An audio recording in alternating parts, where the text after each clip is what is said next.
So, liebe Vegas-Freunde, Wrestling-Fans, wir sind hier in der Schweiz, in Wien, und ich darf herzlich begrüßen den Superstar aus der WWF, aus der WCW, im ganzen Indie-Bereich, noch immer unterwegs, die Legende, der Honky Tonk Man.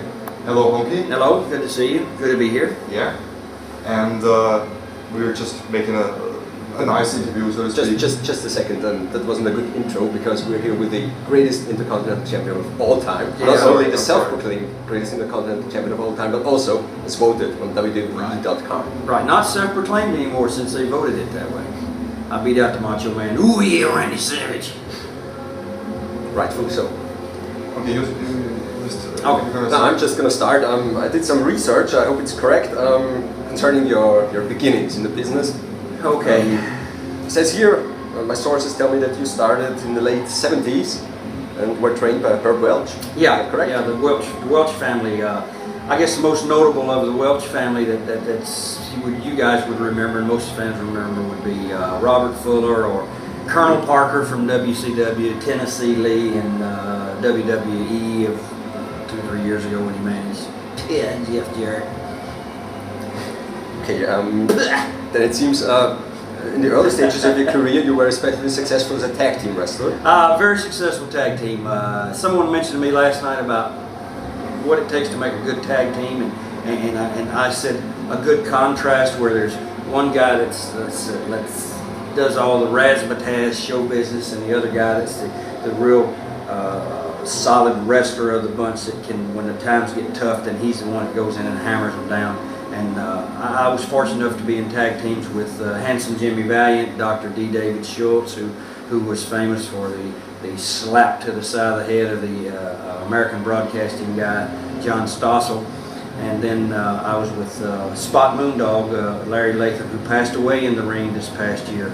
In fact, we had a really great tag team as the Blonde Bombers. Yeah, we kind of created hardcore wrestling with a thing called Tupelo concession stand match. That was a creation of what eventually ECW eventually evolved out of the Tupelo concession stand match.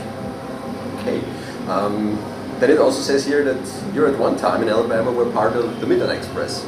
A very large stable, Midnight Express, not just a tag team, but... Yeah, I did. I was kind of indirectly involved with Dennis Condrey, Bobby Eaton, Randy Rose at the time. It was Dennis Condrey and Randy Rose at the time, and not Bobby Eaton. And at that point, I was the Alabama heavyweight champion doing matches against Austin Idol. Okay, and then later, 85, 86, Stampede Wrestling for Stu Hart. Yeah, I went to Stu Hart for Stampede Wrestling, and I was there for a year and a half, and then I left, went back to Florida for the Fullers again, for the Welches, and then went back to Stampede, and then to WWF. And which character were you in Stampede? Both times in Stampede is Honky Tonk Man. Yeah. So the character was developed in Florida and Alabama with the Fullers and the Welches, with that group of guys, and Bob Armstrong and Brad Armstrong. Joe LeDuc was one of the names there. They were called the sheepherd, New Zealand sheepherders, but became the bushwhackers. We were all there, and I developed this Honky Tonk Man character with black hair, the sideburns, a jumpsuit. Before that, you had bleach blonde hair.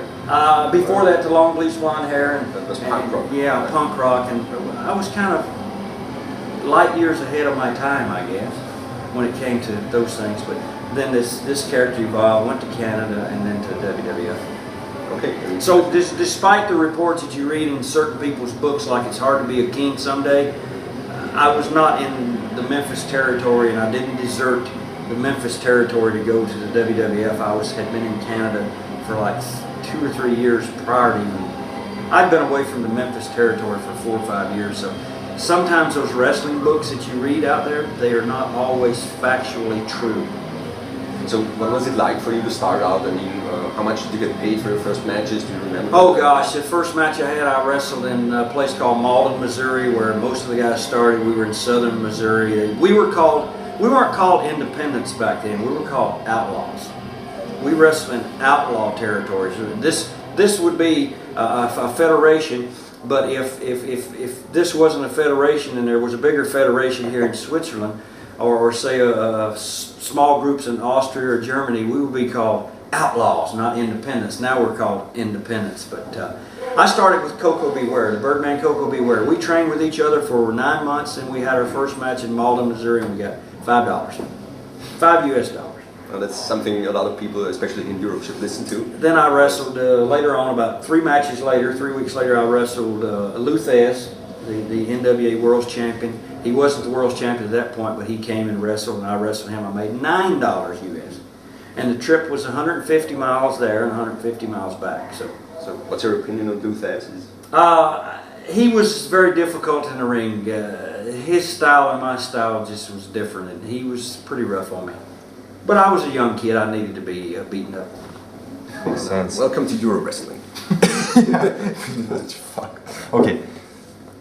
So let's continue. Okay, I think it's time for you to take over because we're going to WWF. I have to ask you because I started watching wrestling in the mid '80s, and I pretty much grew up with the WWF. The first time I saw you on WWF television was in '86 when you wrestled as a sort of a tweener. At the time, I didn't know. Have you a face character or a heel character? Yeah. So and I think you also didn't have the original Honky Tonk Man outfit with like an Andre the Giant type. Yeah. The WWF thought that the Elvis character would be a better as a good guy type character as opposed to being the bad guy, the heel guy that did these dastardly deeds. But I came in to be like Hulk Hogan's friend. Mm-hmm. And someone who was there to protect Hogan from and watch his back from Paul Orndorff and Roddy Piper and all the bad guys at the time. But when I would go out for a match and I would wrestle somebody like Lanny Poffo and S.D. Jones or one of the guys, the people would just boo me really bad. They just hated the character, not what I was doing, because I didn't do anything that would lead them towards this booing or hatred of this character. It's just the people did not like someone imitating someone like an Elvis character. And I never said I was Elvis. I never acted like I was or did anything of that nature other than have the look. Yeah. So obviously that's what turned the people off, and it made them so mad that it was hard then for the guys I was wrestling to do what they needed to do, and they went back to the office and complained that this guy's killing us, because we go out and instead of the people booing us, they're booing him. So they made a switch and we did the thing. Jesse Ventura came up with the idea of the vote of confidence. Call in. Do you like Honky Tonk Man or do you not like him? And it was a great idea, and it worked very well. And then shortly afterwards, you were under the wings of Jimmy Hart. It was a natural fit. Jimmy and I had worked together in Memphis several years before that when he managed myself and Kevin Sullivan. We were called the First Family of Wrestling back then. And it worked very well. And he knew my style, I knew his style. And he was into the music thing with the music notes all over his uniforms at that time. So it was a perfect fit, and then he put together the words to the song that I sing all the time, and it worked really good. I was telling someone, it's kind of like the gears in a car. When the gears are working, the car runs very well, and when the gears aren't working, the car doesn't work well. And Jimmy and I, the gears worked very good for about 15 months, and then we had a tremendous run. Yeah, and then you were accompanied by the Harts also, with Bret Hart and Jim Neidhart. Can you tell us about this? Yeah, how you fit with the family? Jimmy was managing them, so then Jimmy also managed me, so periodically we would have 6-man tag matches or things of that nature. One time on a Saturday night main event where lovely Elizabeth got pushed down and I hit the Macho Man over the head, the Harts came out to hold him, and that's where they made the Mega Powers, where Hogan and Savage made a marriage and was a tag team then, and Savage then turned to be a good guy. So it was all very, very good. The storylines, the characters were so much stronger then than they are now. I know you're going to ask me what I think about today's product, and we'll get to that. Mm-hmm. So the major push was, I think, at the time when you beat Ricky Steamboat for the Intercontinental title. Yeah. In '87. Yeah. And afterwards, yeah, you reigned as the champion for 15 months. Yeah. 15 months. Yeah. Can you tell us about the time when? Oh, okay, go ahead. That's June 2nd, 87 to August 29th, 88. Thereabouts, somewhere. I don't know. It's very close to about 15 months. That was a big change in my career. People ask me, what's the turning point of your career? It had to be that, because winning the Intercontinental Championship from Steamboat or from anyone takes you from being a mid-card guy, mid-card, undercard guy, to the top of the card. And the pay structure in the WWE at the time was the guys underneath on the bottom of the card were not paid anywhere near what the guys on the top of the card were. There was a vast difference in pay scale. So that catapulted me from mid-card to upper card, where then of course it became a long-term investment that finally paid off. So at the time, the title really meant something, also money-wise. Yeah, yes, it meant money. It meant a lot more money. Yeah. Because usually people say, title belts in wrestling, it's not the same as in boxing, where you really are on another level. At the time, I think those titles meant a heck of a lot. Yeah. They really did. They meant more than just some ego trip for somebody to say, I have the belt. No, it changed from things like $2,000 or $3,000 a week to $10,000, $15,000 a week. So that's the difference. So that's why you work hard to keep the belt as long as you can. And you do those things you need to do to sell tickets. And if you sell tickets, you keep the belt. I didn't keep the belt because Vince McMahon liked me, or Pat Patterson liked me, or Hulk Hogan liked me, or anybody liked me. I kept the belt because I was selling tickets. So you were also part of the, in my opinion, and I think also of everyone's opinion, the biggest WrestleMania of all time, WrestleMania 3 in the Pontiac Silver Dome, where you wrestled, as I remember, Jake the Snake Roberts. Jake the Snake with Alice Cooper in his corner, yeah. What were your feelings at the time with the crowd and the immense heat? I get asked that question a lot, and the thing is, we were on the road for 55 days straight. When we did that show, we had 2 days of television tapings after that. And when those 2 days of TV was over, we had 3 days off. And we were all hoping and waiting for the 3 days off just so we could get clean clothes and get our clothes washed. Going to that event was a big event. It was a big event for a lot of people, but for us, some guys would say it was the most exhilarating experience they ever had. To me, it's no different than going out in a show that has 10,000 people or 5,000 or 500. It's still a wrestling event. It's just not as glamorous, as glorious in some of these smaller venues as it was then. But it was just another day at the office for us. Really, it was just another day. If you ask the Rolling Stones how they feel about playing Wembley Stadium for 100,000, or they go to South Africa and play for 200,000, or they go to America and play for 50,000 at a football. It's just a part of the day. It's what you do. Mm-hmm. I guess if your heart's in it, then yeah, it's what you do. But the thing about the show like that is, you put a little bit more effort into really making sure you do things right. You put on the right kind of show. You do put a little bit more effort in it. Simply because there is so many people watching. Okay. We were talking about characters a little early on. 80s gimmicks. There were a lot of horrible gimmicks in the WWF. Yeah. Not only in the 80s, also in the 90s. The time where you were in the WWF, which gimmicks did you really, hate it or find pathetic? I never liked the genius, the poet laureate, reading poetry and throwing frisbees. I don't know where the poetry and the frisbees came in. Being called the genius is one thing, and doing the poetry, but I didn't see where that fit. There was not too many were just really bad at that time, because we were all unique characters, really, in a way. And I shouldn't even say that about the poet laureate, because he was a unique character also. I saw some come later on, like the Papa Shango with the voodoo gimmick, the green stuff coming off of the warrior or something. that, you know, it kind of got to be nonsense. And we were characters, not only we were cartoon characters to children. Yeah. So we have an impact. The group of guys I was with will have an impact on a whole generation. There's people that grew up with us because they saw us on cartoon shows.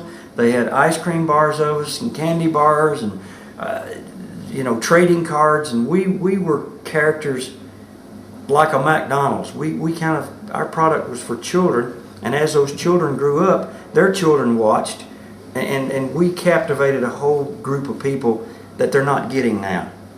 They've structured their shows now to this, what, 16 to 35-year-old disgruntled male.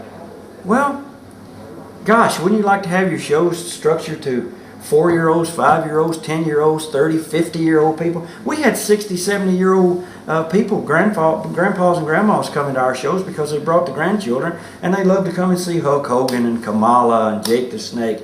We were all unique characters because we were identified with the gimmick. Yeah. Jake had the snake. Roddy Piper had the bagpipes. Hulk Hogan was Mr. America ripping his shirts off. We had Mr. Wonderful Paul Orndorff. We had Ricky the Dragon toting out the Monitor the Lizard, the Honky Tonk Man with the guitar. Things that's missing, I think they're missing today. That is really what's missing, and it's those characters, and it's those characters that have depth, where people can really identify with it and say, I want to be like him. I love that guy, or I hate that guy. So much they all look the same now. They either have long blonde hair or they all got bald heads. And most of them are steroid freaks. Could you name a point where you think that the characters became not so deep or ridiculous, as you say? For me personally, it was the Red Rooster gimmick. That was. I'm glad you brought that up. That was another one. Sometimes wrestling promoters and wrestling bookers do things to people just for their own personal, go in the back and go, hee, look what I did to him. Gosh, we're making a fool out of him. It's for their own personal gain. It had nothing to do with the business. It was that Red Rooster would never have been a main event character. It was a joke on Red Rooster, I think. And they have a tendency to do that sometimes. Another one was the Blue Blazer with Owen Hart. It was one of those things of, okay, you don't want to do this, then you're going to be the Blue Blazer. And he actually quit the company at one time because he wasn't going to be the Blue Blazer. So then he came back to the company later on. He did the Owen Hart thing. He wrestled against his brother. He was got over very good as a heel, as a bad guy, then turned back to a good guy.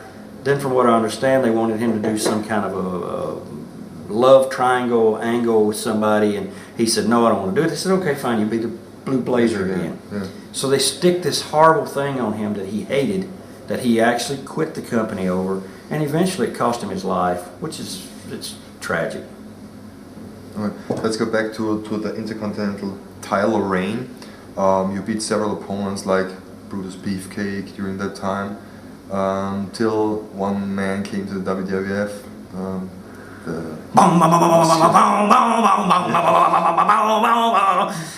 Changed the WWF a bit. Yeah, there was a change going on at that point in time.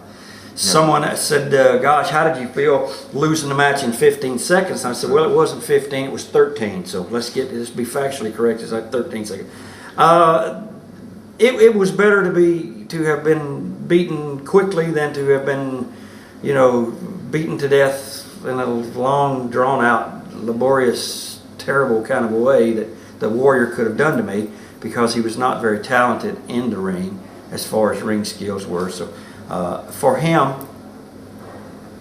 for both of us, but for him, for his push later on, it was better for him to come out and destroy this person who couldn't be beat after 15 months, to destroy him very quickly. That put him at a higher level than it would have if he would have had a match with me for 15 or 20 minutes, and the match wouldn't have looked good. He would have won the match, but he wouldn't have been pushed to that level of, gosh, this guy just beat the Intercontinental Champion in 13 seconds. He must be really something. So in the people's mind, he was pushed at a higher level because of that. And it didn't hurt me to lose to someone in 13 seconds. as bad as it would have been for me to lose to him after 20 minutes of a terrible match, because I couldn't have had a good match with him for 20 minutes. He just wasn't prepared for that. Was there a rematch between you and the Warrior? Yeah, we had rematches around the United States and Canada for about 6 months after that, and went for about 4, 5, 6 months, yeah. And then the matches got better, the matches got longer. Then he went on to Ravishing Rick Rude, I think, and Rick Rude took him and really took him to better matches, 20-minute matches, really good stuff. And Rick Rude molded him into the guy that was ready then to go on to go against Hogan. Because at the point where he beat me for the Intercontinental Championship, if he would have had a match with Hogan a month later, he was definitely not ready to do that. But by the time he got to the WrestleMania with Hogan, two good guys, he was at a level that was ready to go against Hogan. And then when he defeated Hogan, then he was at the same level as Hogan as far as drawing power. And the ticket sales really didn't go down that much. After your loss to the Warrior, you quickly changed again as a tag team wrestler, and you teamed up with Greg Valentine, right? But after the Warrior, I had about a 6-month run with Superfly Jimmy Snuka, which was good. It was on the B team and the C team, where we went to smaller venues, smaller towns. Worked out very well. It was a chance for them to rebuild Jimmy Snuka again, to try to get some more mileage out of him after a time where he had left the company for quite a while and came back. Then I went with Greg Valentine for this Rhythm and Blues, which I thought was a great concept. It was a good team, because somebody answered that phone over there. Anyway, hello. No, oh, it's Vince McMahon? It's Michael Kovac. It's Vince McMahon. Tell him I'm busy. I'm Honky Tonk Man. Hello. Mushy. This is wrestler. Hello. Honky Tonk Man. Hey, how you doing, everybody? Hey, Vince, listen, I'm busy. I'm doing something here. I don't have time for the WWE right now. You understand me? I'm a busy man. If you need me, you call me when I get back home. Okay. Actually, that was a wrestler. Okay. Since you brought Rick Rude up earlier, yeah. More of the, I don't know if you want to talk about this, but a topic that's currently facing a lot of wrestlers. And I also wanted to ask you, at some point in your career, were you put in a position where somebody asked you, bulk up or improve your body, so to speak, to get a better shot? That was brought up in the court case with Vince McMahon with the steroids, and as I told them in court, which is the truth, to the best of what I know, Vince McMahon never asked me to get bigger, to get stronger. I did it on my own. We all did it on our own. It wasn't part of our contract. It wasn't something we had to do.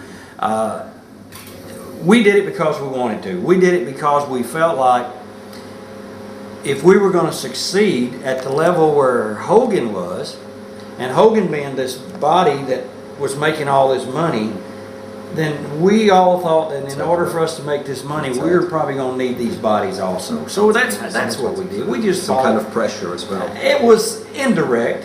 It wasn't direct in a way. It wasn't to come from the office and say you need to go take steroids. That never happened that way. I was taking steroids before I ever went to the WWE, so that's it was a moot point. I took steroids in moderation. I do most everything in moderation because the guys that do things in moderation, and I tell people this: do whatever you want to do, but do it in moderation. Don't go overboard, because when you go overboard, then you're asking for trouble. You can drive the speed limit, or you can drive a little bit over the speed limit, but if you take it to that other level where you're driving 100 miles an hour and you should be driving 40, then sooner or later, something's going to happen. And tragically, we've had so many guys, and it hasn't been steroid-caused deaths. Guys are doing what we call north and south. They take uppers, downers, and they add alcohol, and then your body just doesn't know what to do, and pretty soon the heart just stops. So consequently, they have these medical examiners who say, "Oh, he died of heart failure." Well, yeah, of course, when you're dead, your heart's not beating, your heart failed. That's a pretty lame excuse. So, but we'll never know. I mean, most of the time it looks like nowadays it's this thing called Oxycontin. It's like a strong codeine painkiller, and they mix it, they do alcohol with it, and they just lay down and die. I don't understand why guys do it. I don't. But I mean, I'm not in their shoes. I don't know what the pressures are from them, maybe from family, from friends, from social or psychological. You have to know that this is show business. It's entertainment. It's sports. I like to call it sports entertainment, or better, theatrical athletics, because we do theater and in a very, very low-class drama setting that we do. None of us are trained skilled actors in any way. And we do acrobatic athletics with flips and tumbles and falls, so it's theatrical athletics. But you have to understand that when it's over, it's over. You move on. You go on to another job. You go on to blend into society. When it's over for me, I will not have black hair and sideburns, and I won't be wearing a jumpsuit. I can promise you that. So let's go back to rhythm and blues. There was a WrestleMania, I remember, when you got to the ring with a pink Cadillac, and the driver was actually Diamond Dallas Page. Diamond Dallas Page, yeah. Have you any relationship with DDP, or not at all? That was the only time I had ever met him, and it's the only time last time I ever saw him. So it was just put together. The deal. What was the deal with DDP? Somehow they were looking for a pink Cadillac, and he was trying to work his way into the wrestling business. He thought that if he found a pink Cadillac, and he knew where one was in Tampa, Florida, that he could drive the car up to Toronto, about 2,000 miles, and maybe if he did that, they might say, hey, he's a nice guy, we'll give him a job. But it didn't happen that way, unfortunately. It was a great gesture on his part, I think, to do that. But that's how Diamond Dallas came into driving the car, partially trying to get into the wrestling business. Rhythm and Blues, that's like I said, it's a great tag team. It was a contrast. I was the razzmatazz guy, as we talked about earlier, and he was the bully, the guy that would come in and hammer them down. We had several matches with the Bushwhackers. Then we went on to the Hart Foundation, and we were actually in line to win the tag belts from the Hart Foundation until WWE secured the Road Warriors, Legion of Doom. Once they signed on, then we were the odd man out, so they kind of broke up Valentine and myself and put me doing commentary and let Valentine go. Then I quit. Then they brought Valentine back, and that was it. I didn't go back for 8 years. So that was your end in WWF after that? Yeah. It was 91, 92? Yeah, about 91. First part of 91. So overall, who do you rate your most favorite opponent in the WWF, or from your career point of view? Well, personally, we didn't have a lot of personal activity or things personally together, but it was Macho Man Savage, because I had the most matches with him and I made the most money wrestling him. Personally, we didn't talk like you and I are talking at all. We didn't dress near each other in the locker room. We had very little to say to each other, which in some cases probably works out best, and we had a long, probably 10 or 11 or 12 months matches against each other, and it worked out very well for both of us, which he went on to be, a much bigger star. What were your closest friends in the WWF? Jimmy Hart and I stayed together for 15 months, which is a long time. I understand now why rock bands and boys and girls friends break up after long times. When you're with someone 300 days a year, like I was with Jimmy Hart, and both Hebners, Earl Hebner and Dave Hebner, the referees, relationships get strained and things get said and things happen, and pretty soon the gears aren't working anymore, like we talked about. And but then I was friends with Valentine for quite a while, and was friends with Tito Santana, Hillbilly Jim, Hercules Hernandez, who's passed away from some kind of heart failure. Dino Bravo from Canada, who was killed by the mafia or somebody in Montreal. Just it's like reliving all these friends of mine. They're all gone now. I was friends with Hogan for a while, and then when I went to WCW, I found out he was more manipulative and more of using someone for his own gain as opposed to a friendship, so I kind of fell out with him. So in general, would you say you have more friends outside the wrestling business or within the industry? Well, really close friends like Bushwhackers and I became very close on the end during. We were together in Pensacola, in Florida, before I went to Calgary. So they know all about me, all about the gimmick and the Honky Tonk Man. We were very close, and I still speak with Luke Bushwhacker periodically. Butch had some health problems and had to go back to New Zealand. He's out of the business now. Luke is the booker and books matches in Puerto Rico. He's been there for 2 years. We speak with each other sometimes twice a week, sometimes twice a month. Other than that, no. The guys, the wrestlers come to town where I live in Arizona. They come to Phoenix. They never call me. They never say, come on, let's go out for dinner. Let's do. So what I say is in show business and entertainment, you can count your friends on one finger. As far as friends, the way I travel, you know, I see my neighbor, I wave at him, but I don't go next door and sit down and have barbecues. Friends are just something it's very hard to come by in our business. Now you're a father as well. Yeah. And so Two what's children. it like to be a father and a wrestling father who's on the road? Well, I wrestled before my children were born. My children were born with me being away from home, so it doesn't bother them at all. They don't. It's like Dad's gone. Where are you going, Dad? I'm going to Switzerland. Are you really? Where you got your bags packed? Where are you going? I'm going to England. Really? When? Tomorrow. Oh, okay.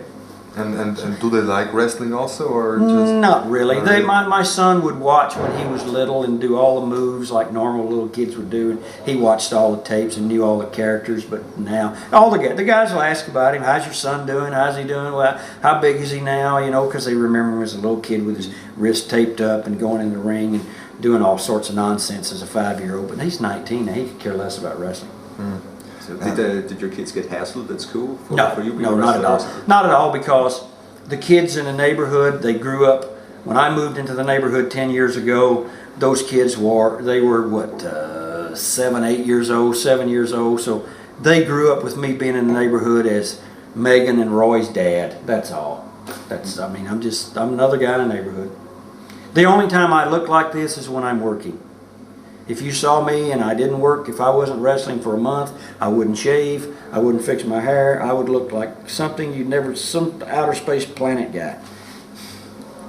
So how's Phoenix? I mean, I've been in Phoenix once. It's very hot. It's very hot dry. in the summers, yes. It's over 100 now, 103, 105 as we speak now, and goes up to 112. God, it gets too hot. So I kind of like the weather here in Switzerland. Really? Except it gets too cold here. Yeah. It's kind of like Calgary. This reminds me of Calgary, Canada, of Banff, of Alberta, where they had the Winter Olympics a few years ago. Very, very similar. There was, we talk about Austria now, our country, our home country. There was a show, WWS. You were scheduled. It concerned me because I went there to see you, but you weren't there. You were on all the tour. Pamphlets. Okay, on the posters, that was an unscrupulous promoter, not the Austrian promoter who I spoke with on the morning that I was supposed to leave. The promoter was some guy from New Jersey who was supposed to have secured me a plane ticket and some form of a deposit payment, both of which never came. And then, let me back up. The plane ticket did come, but it was a one-way ticket to New York.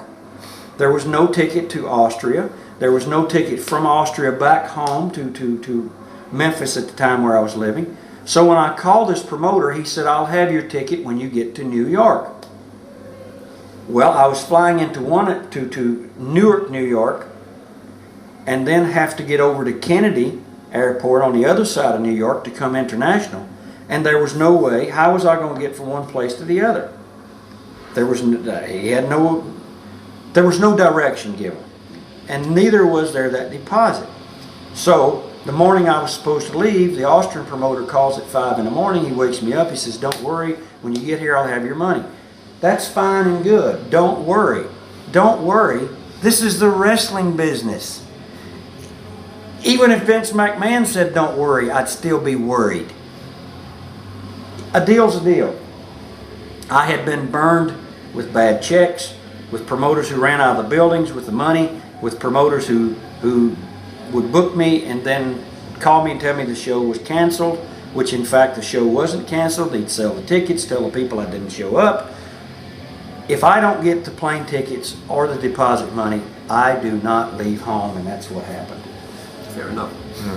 Did they use a fake? Did they No. They They just didn't give any explanation at all. of why I didn't show up. But they did use a fake because they had the Warrior once booked. Right, I heard that. And They used a fake Honky Tonk Man. and now they did use a fake Warrior afterwards. Right. In Robert Fasse, that was the Austrian guy.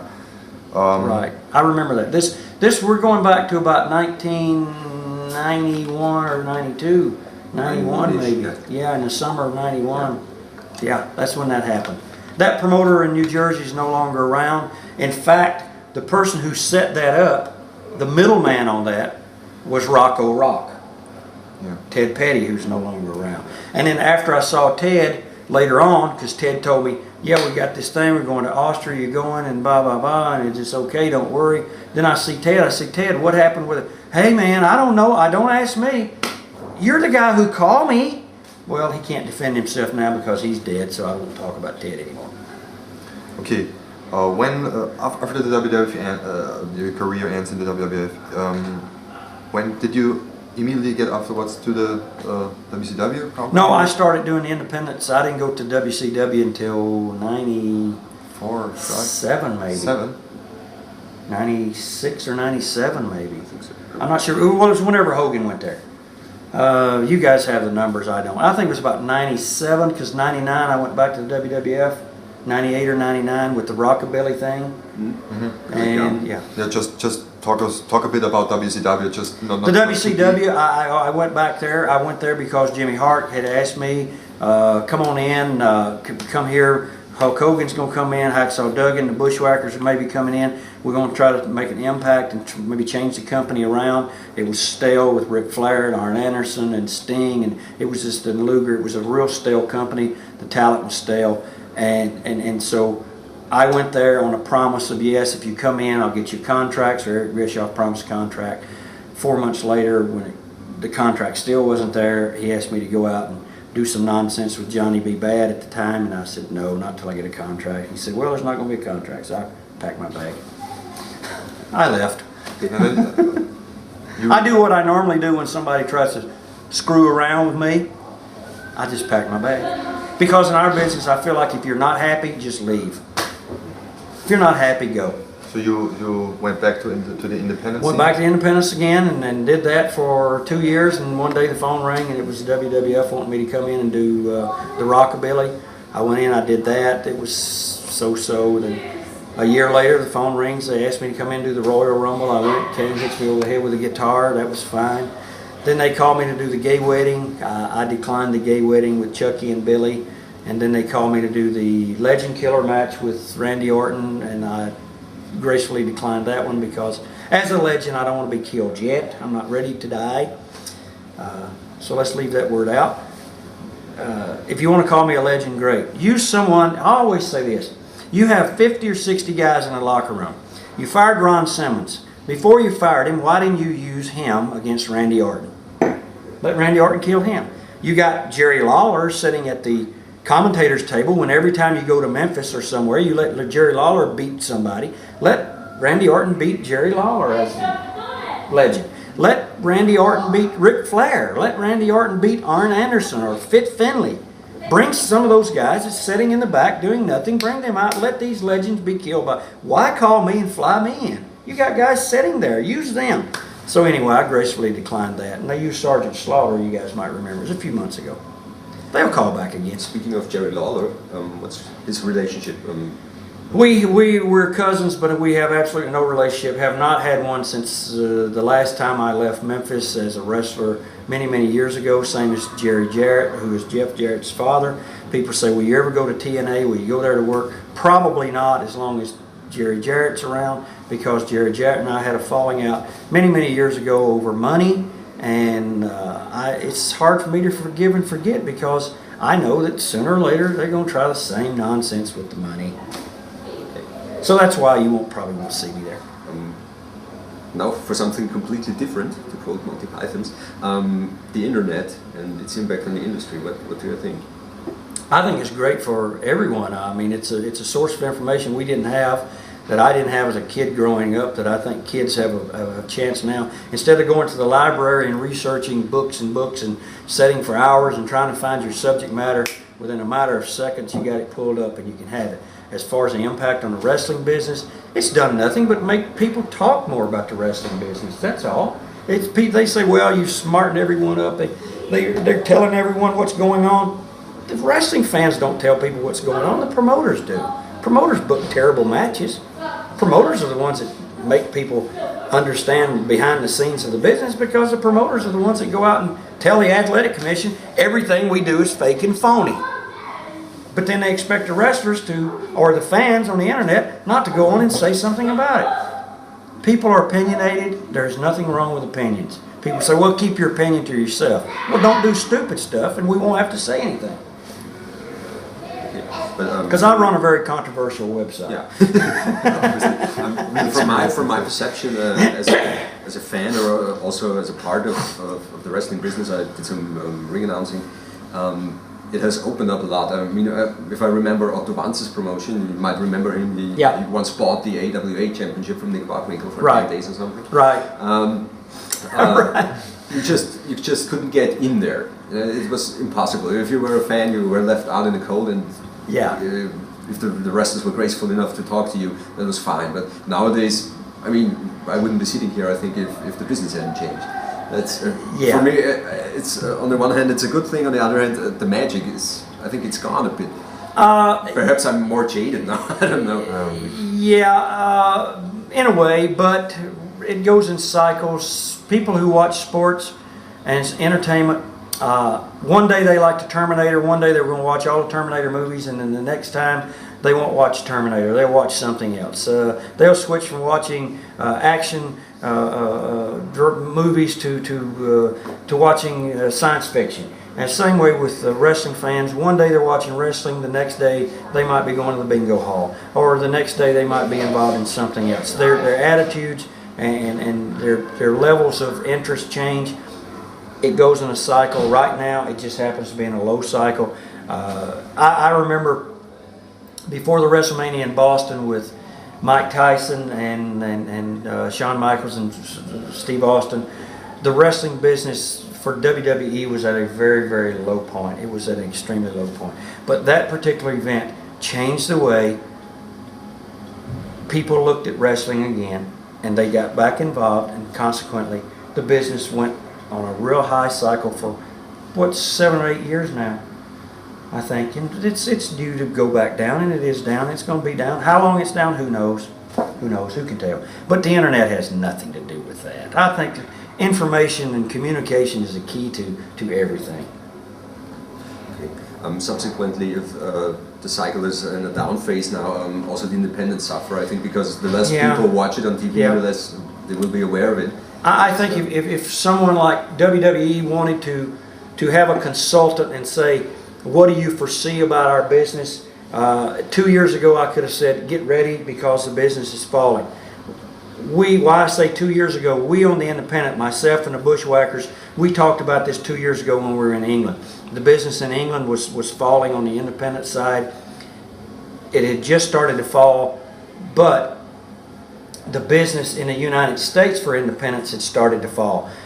When the independent business starts to slide, that's an indicator that the big company's business is going to slide. It doesn't happen right away, but it's a process that takes about a year and a half. As the independents go down, that means the level of interest from small groups, from outlying areas, they're not watching anymore. They're not interested anymore. And if the people don't drive, if they won't drive from 50, 60 miles away to go into a big city to watch the big event, then you're relying just on those people in the big city to come.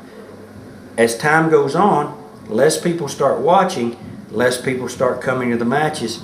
Then on independent, less promoters run shows because they can't sell shows to anyone anymore. No one's watching it on TV, so I can't sell it. if I put a show on, I'm going to only have 50 people. It's not enough to bring in a star. So I see our business as independents we go way, when they go down, we go way down.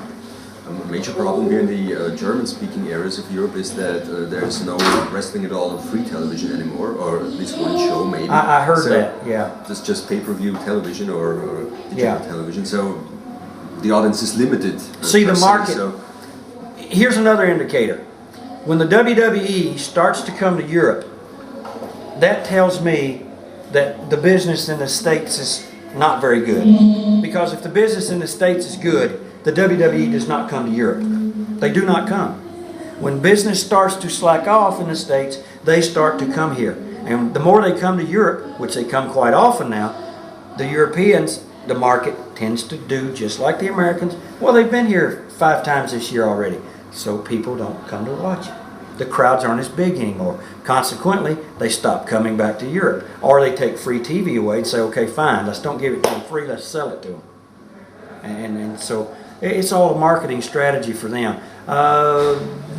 Gate receipts are a big part of their business, but they have so many other projects going now that I don't think they're too concerned with the fans. They don't seem to be concerned with the fans at all. I don't think. Okay, I think we've got about 8 minutes left of tape. So you had a seminar here in Switzerland during the last 2 days. What do you think about that? What do you think about the guys who participated? We had some really good guys, some very talented young men that's working hard, trying hard to be professional wrestlers. They're doing what they have to do, and that's training.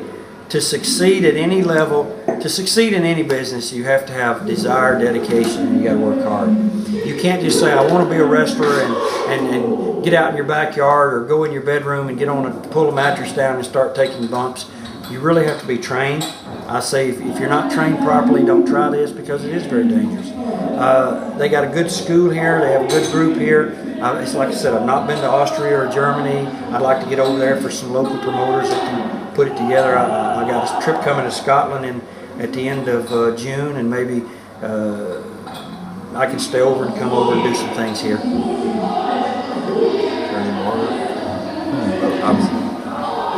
What are your plans for the near future? Let's say, how many more years? I always get asked that. How much longer are you going to do this? As long as the phone is ringing. When the phone stops ringing, I guess I'm finished.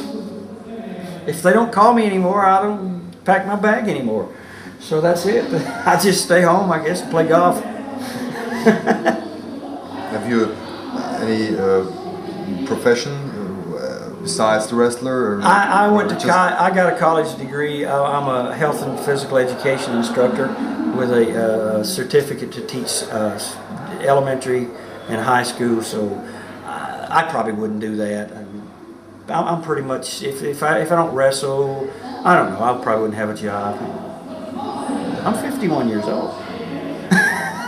I know, I look young, don't I? I'm almost retired. I can draw my retirement in 8 more years.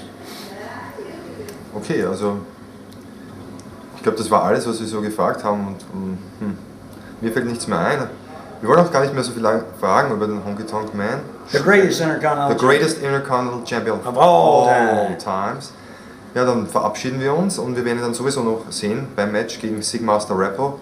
Yeah, concerning the match, your opponent tonight is the current SWF heavyweight champion Sigmaster Rappo, the local hometown hero here. I look forward to that. I look forward to the match. I like to travel and go to other places to wrestle other guys. I like working on the independent because it's like kind of like starting over.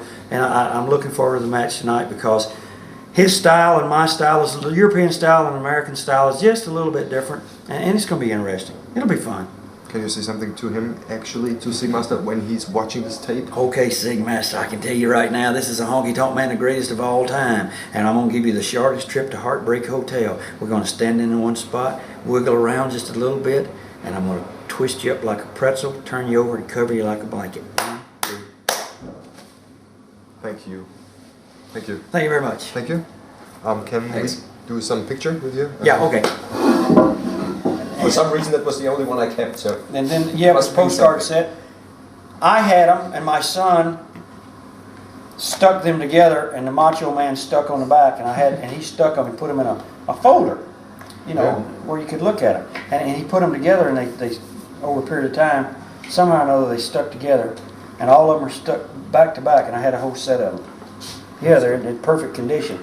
But anyway, they made a poster of this, and the poster's like, almost life-size tall. not quite. Not quite. And and I have it in my gym at home. So I need to I still sign it that way. I have something. This